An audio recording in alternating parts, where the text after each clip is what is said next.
Everyone, good day ma'am. I am Tarhata Climaco.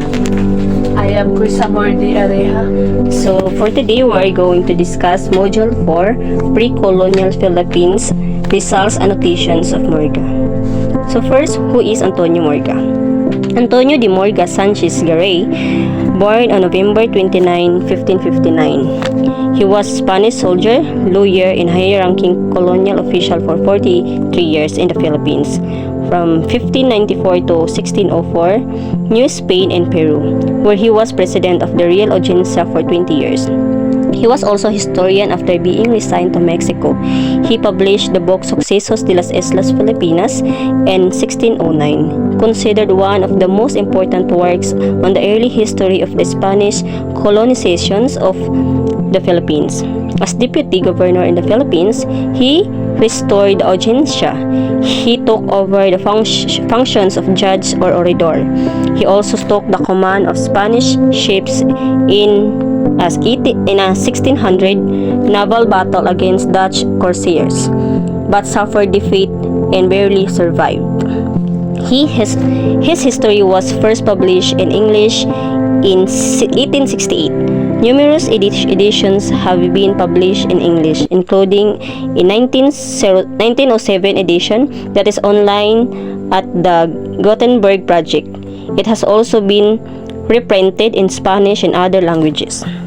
So the first book of Antonio de Morga is Sucesos de las Islas Filipinas, an account of the history of the Spanish colony in the Philippines during the 16th century. Antonio de Morga was an official of the colonial bureaucracy in Manila and could consequently draw upon much material that would otherwise have been inaccessible. His book, published in 1609, ranges more widely than its title suggests, since the Spanish were also active in China, Japan, Southeast Asia, Taiwan, the Marianas, and other Pacific islands. All of these are touched on by Morga to a greater or lesser degree, and he also treats the appearance on the Asian scenes of Dutch rivals to Spanish imperial ambitions. In addition to the essential chapters dealing with the history of the Spaniards in the colony, Morga devoted a long final chapter to the study of Filipino customs, manners, and religions in the early years of the Spanish conquest. One of the book about the history of the Philippines. It is book by Antonio de Morga, published in 1609 after he was resigned to Mexico, in two volumes by Casa de Geronimo, Bali, and Mexico City, Moluccas, Marianas, and other Pacific islands. All of these are touched on by Morga to a greater or lesser degree, and he also treats the appearance on the Asian scenes of Dutch rivals to Spanish imperial ambitions. In addition to the essential chapters dealing with the history of the Spaniards in the colony, Morga devoted a long final chapter to the study of Filipino customs, manners, and religions in the early years of the Spanish conquest. One of the book about the history of the Philippines.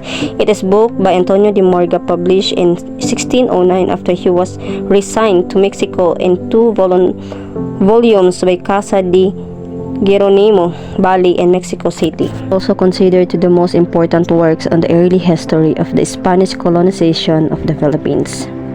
Also annotated by Jose Rizal and published a new edition. Rizal's annotation of Morga's Sucesos de las Islas Filipinas. Rizal's outstanding achievement in Paris was the publication of his annotated edition of Morga's Sucesos in the year 1890, which he wrote in the British Museum was printed by Garnier Ferres. The prologue was written by Professor Blumentritt upon the request of Rizal. He dedicated this new edition of Morga to the Filipino people so that they will know of their glorious past. The title page of Rizal's annotated edition of Morga reads, Paris, Liberia, de Garnier Hermanos, 1890. Rizal heard from his uncle Jose Alberto about the ancient Philippine history written by Morga. He also found the remaining copies of Morga's work in a British museum in London. His annotation showed the Philippines was an advanced civilization prior to the Spanish conquest. Rizal immediately annotate Morga's work with Antonio Regidor, but Regidor backed out. According to Ambito Campo, 1998, Rizal's choice Morga's work as primary source for studying Philippines pre-colonial history instead of Pigapita's was due to the objectivity and civil nature of the former, in contrast to the religious nature of the latter. Excerpts from Rizal's Annotation. To the Filipinos, Enoli me tangheri, the social cancer, I started to sketch the present state of our native land, but the effect which my effort produced made me realize that before attempting to unroll before your eyes the other pictures which you were to follow, it was necessary first to push you on the past. So only can you fairly judge the present and estimate how much progress has been made during the 3 centuries of Spanish rule. Significance of Rizal's annotations of Morga. Rizal wanted to give us Filipinos knowledge about our country's past. He deems it necessary to quote the testimony of an illustrious Spaniard who in the beginning of the new era controlled the destinies of the Philippines and had personal knowledge of our ancient nationality in its last days.